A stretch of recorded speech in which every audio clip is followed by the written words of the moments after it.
नमस्कार, स्वागत है आपका हमारे चैनल पर। मैं हूं आपके साथ अर्जुन।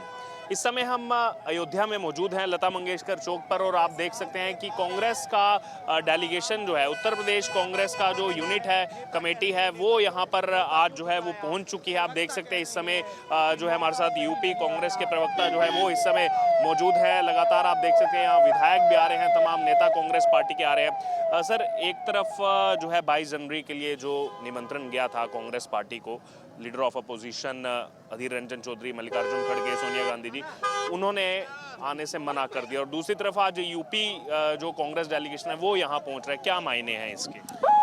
देखिए, कांग्रेस के एक एक कार्यकर्ता की आस्था भगवान राम में है, लेकिन हम भगवान राम के नाम पर राजनीति नहीं करते हैं। भारतीय जनता पार्टी भगवान राम को सिर्फ चुनावी एजेंडा मानती है। इसीलिए 1984 तक जो कभी भगवान राम का नाम नहीं लेते थे, जब उनकी 2 सीटें रह गई तो उन्होंने राम राम जपना शुरू कर दिया।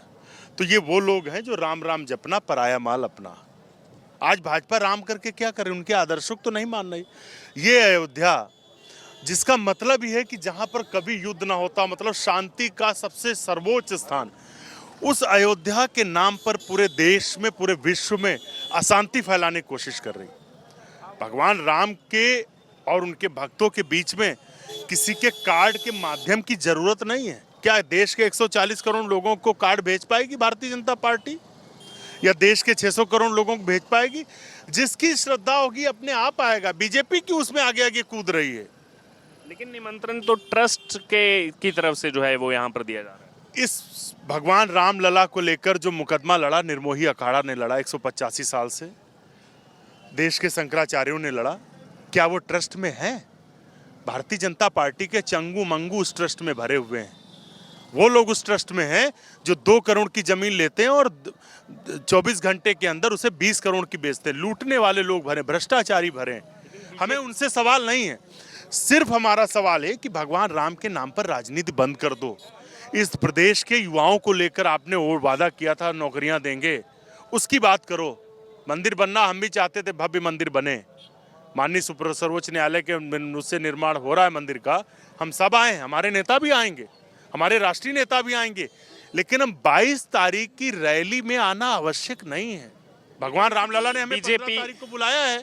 हम इसके लिए सौभाग्यशाली मानते हैं कि भाजपा के लोगों से पहले भगवान रामलला ने हमको बुला लिया। अच्छा, लेकिन इसी बीच बीजेपी का इसमें ये कहना है कि ये जो है आपस में डिफरेंस दिखाता है कि स्टेट यूनिट आ रही है, नेशनल यूनिट ने मना कर दिया। ये आपस में जो है विरोधाभास की स्थिति है। भगवान रामलला को लेकर जो लोग भी षड्यंत्र रच रहे हैं, उनको वही दंड मिलेगा जैसे हनुमान जी ने कर्नाटक में दिया था। राजनीति की थी ना बीजेपी के लोगों ने धर्म के नाम पर, तब भी हम मुद्दों पर थे। भाजपा इंडिया गठबंधन से हताश है। राहुल गांधी जी ने जो भारत जोड़ो न्याय यात्रा निकाली है, पूरे देश में उससे जनमानस जुड़ रहा है। आज बीजेपी डरी हुई है, वो कोशिश कर रहे हैं कि बीजेपी तो 3 राज्यों में जीत गई चुनाव। क्या फर्क पड़ता, उससे जीत गई, ठीक है, हम मुद्दों से तो नहीं हटे। भाजपा धर्म की ध्रुवीकरण की राजनीति कर रही है, मुद्दों पर हैं, मुद्दों पर रहेंगे। हमारे नेता राहुल गांधी जी महात्मा गांधी जी के बताए आदर्शों पर चल रहे हैं। हम जनता के लिए लड़ेंगे। We are a political party. देश के शंकराचार्य नहीं आ रहे, भारतीय जनता पार्टी के नेता उस पर क्यों नहीं बोल रहे हैं?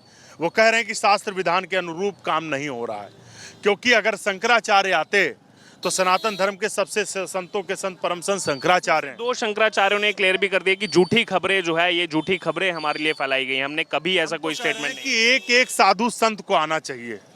एक एक हम अनुरोध कर रहे हैं उनसे, आपके माध्यम से। भाजपा के लोग राजनीति कर रहे हैं और राजनीतिक दलों के बारे में बात कर रहे हैं, हम तो कर रहे हैं ये धार्मिक कार्यक्रम है, इसमें शास्त्र विधान के अनुसार संतों को जरूर आना चाहिए। मैं हाथ जोड़कर, लेकिन अब वो जब आएंगे तो प्रधानमंत्री का सिंगल फोटो फ्रेम नहीं बन पाएगा। सिंगल फोटो फ्रेम के चक्कर में जो है आडवाणी जी नहीं बुलाए जा रहे हैं, तमाम नेता नहीं बुलाए जा रहे हैं, इसीलिए कि वो आडवाणी जी को तो निमंत्रण गया है और उनको ये बोला भी गया चार्टेड प्लेन। पहली बार ऐसा हुआ है कि निमंत्रण भी दिया जा रहा है और ये भी कहा जा रहा है कि आना मत। पहली बार हो रहा है। ये भाजपा ही कर सकती है, हम नहीं कर सकते। हमारी आस्था है, हम आस्था तक रखते हैं। आपसे भी अनुरोध करते हैं, इसे आस्था तक रखिए। ये हमारे धर्म का मामला है। मोदी आएंगे जाएंगे, कांग्रेस आएगी जाएगी, लेकिन ये धर्म है, ये बना रहेगा, उसको बना रहेगा। एक कमेंट, क्योंकि लगातार फिर सवाल ये भी उठते हैं कि जैसे तमिलनाडु में कोलिशन गवर्नमेंट है और वहाँ डीएमके के नेताओं की तरफ से लगातार सनातन धर्म पर विवादित टिप्पणियां की गई है, लेकिन कांग्रेस अभी भी वहाँ उनके साथ कोलिशन में है। हमेशा उनकी उसका खंडन कर रहे हैं। हमेशा हम इस बात को कह रहे हैं कि जो लोग भी सनातन धर्म पे टिप्पणी कर रहे हैं, हम उनके उन बातों से इत्तेफाक नहीं रखते, हम उनकी किसी भी बात से इत्तेफाक नहीं रखते। सनातन धर्म के खिलाफ बोलने का अधिकार किसी को नहीं है, चाहे वो हमारे साथ हो या हमारे साथ ना हो। सनातन धर्म पर बोलने का अधिकार सिर्फ धर्मशास्त्रियों को है, आचार्य को है, शंकराचार्य को है। हम राजनीतिक दल, हमारा काम है देश के लोगों के लिए आवाज उठाना। बेरोजगारी, महंगाई, भुखमरी चरम पर है, हम उसकी बात करेंगे। ठीक ठीक, धन्यवाद। तो आपने राय यहाँ पर सुनी, और भी लोग यहाँ पर आए हुए हैं कांग्रेस पार्टी की तरफ से, आप देख सकते हैं इस समय। और यूपी, दरअसल उत्तर प्रदेश कांग्रेस के ये पदाधिकारी हैं, और बात करते हैं इनसे। सर, क्या नाम है आपका? हमारा नाम रवि सिंह है, हम रायबरेली से आए हैं। क्या अभी किस पोस्ट पर हैं सर कांग्रेस? कांग्रेस में कार्यकर्ता हैं हम। प्रदेश सचिव अतुल सिंह के साथ हैं, उनके सहयोगी हैं। लेकिन अगर बात की जाए तो नेशनल जो डेलीगेशन जिनको बुलाया गया यहाँ पर, सोनिया गांधी, मल्लिकार्जुन खड़गे, उनमें से कोई नहीं आ रहा है, और स्टेट कांग्रेस यहाँ पर आई हुई है। क्या ये आपस में विरोधाभास की स्थिति नहीं दर्शाता लोगों को? ये विरोधाभास बिल्कुल नहीं है, और हमारे नेताजी से बात कर लीजिए, प्रदेश सचिव सारी जानकारी दे देंगे आपको। नहीं, आप भी जैसे कांग्रेस के कार्यकर्ता, कुछ भाव आता होगा मन में, और दूसरी तरफ एक खुद ही ऐसी चीज़ें हो रही है कि कांग्रेस का है कि मतलब जो है वो लोगों के बीच में ये स्थिति जा रही है कि कांग्रेस जो है वो यहाँ पर सनातन विरोधी है। ये सनातन विरोधी क्यों है? अजय राय जी, हम लोग कम से कम 150 गाड़ी से आए हुए हैं दर्शन करने के लिए। अभी अजय राय जी उनके साथ हैं। सनातन विरोधी क्यों हैं? सबके श्री रामचंद्र जी हैं। जी, आपका क्या नाम है? शिवपूजन पांडे। जी, आप कुछ कह रहे, आप कहाँ से आए हैं? मैं फैजाबाद से हूँ, अयोध्या से, जी कार्यवाहक अध्यक्ष जिला कांग्रेस कमेटी में। जी।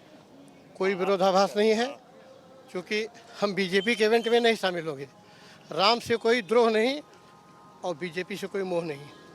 तो सवाल ये उठते हैं कि डीएमके जो बार बार कहती रहती है, डीएमके के बड़े नेता कहते रहते हैं, वहाँ कोलिशन में है कांग्रेस तमिलनाडु में, वो तो सनातन को HIV और ख़त्म करने की बात लगातार कर रहे हैं। नहीं, हम सनातन खत्म करने की बात नहीं करते। हम सभी धर्मों का सम्मान करते हैं, चाहे सनातन हो चाहे कोई भी धर्म हो, सबका सम्मान है कांग्रेस में।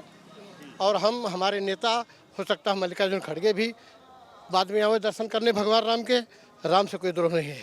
अच्छा, लेकिन ये लोगों के बीच में अभी समझना मुश्किल हो गया कि कांग्रेस पार्टी का स्टैंड समझ नहीं आ रहा। बिल्कुल साफ है, हम उनके कार्यक्रम में नहीं जुड़ेंगे। बाकी हमारे राम को दर्शन करते रहेंगे, हमेशा करते आए, करते रहेंगे। सीधी बात है। तो यानी कि आप इसको इवेंट बता रहे हैं? इवेंट है बिल्कुल। ये बीजेपी का, वरना इसका शिलान्यास तो किसी धर्माचार्य को करना चाहिए था, प्रधानमंत्री को। कांग्रेस ने तो अस्तित्व पर भी सवाल उठा दिए थे। अब कभी उठाए होंगे, मैं नहीं जानता किसने उठाया। 2007 में जब यूपीए सरकार थी तो कहा गया कि राम काल्पनिक हैं, वो तो कभी हुए नहीं। काल्पनिक भी हो कि जैसे भी हो, हमारी आस्था के विषय है वो। 23 वकील भी खड़े किए थे कोर्ट में। बहुतायत कांग्रेसियों के आस्था के प्रतीक हैं भगवान राम, लेकिन हम इस तरह से राम के व्यापार में शामिल नहीं होना चाहते। फिर कपिल सिब्बल को क्या कहना चाहेंगे आप? अब कपिल सिब्बल इस समय तो हमारी पार्टी में है नहीं फिलहाल, क्या कहें हम उनको। इस समय सपा में है वो, उनके बारे में हम कुछ नहीं कह सकते।